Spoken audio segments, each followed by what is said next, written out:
Even Queen Elizabeth would say that life must go on, and it certainly does, but we shouldn't imagine that the battles that must be fought will be easily won. I've talked about the Great Reset, reordering the world and its traditional values. It's a bit of a cliche, but we sent men and women to war to fight for freedom. One of those freedoms is freedom of speech. I've said over and over again that in today's world, people, you out there, are frightened to say what you believe. I've often spoken about the post-war Marxist manifesto by the former FBI agent, not a Russian, former FBI agent, W. Cleen Skousen in 1960.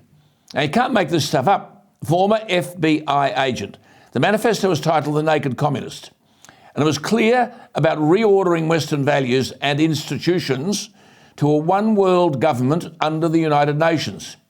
Say this today and you're a conspiracist, but it's happening.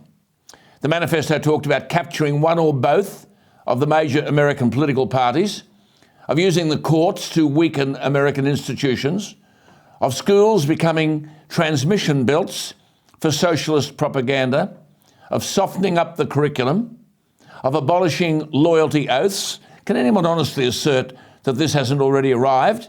It talked about infiltrating the media and controlling editorial writing. We are becoming a one-idea nation where a whole raft of things you're not allowed to say. Key positions in radio, television and film go to sympathetic presenters. We've already been captured.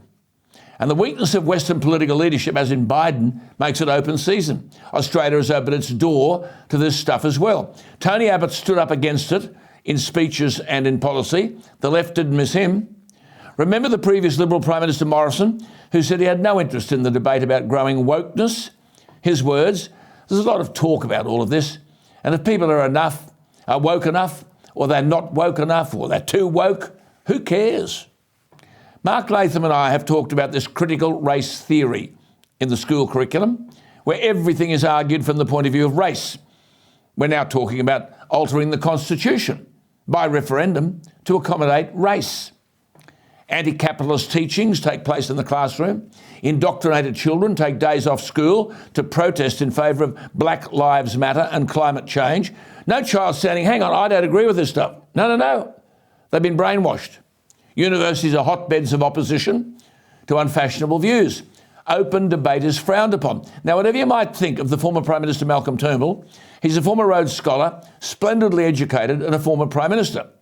Only 2 weeks ago, he was prevented from speaking at the Sydney University Law Society event, boycotted by members of the Student Representative Council, who called him ruling class scum and wouldn't listen to anyone below him. Malcolm Turnbull rightly called it a, quote, dreadful state of affairs and, quote, a very sad day for his alma mater, and argued that free speech no longer existed on campus if it was in the hands of protesters and loudspeakers. Said Mr. Turnbull, quote, it is just complete fascism.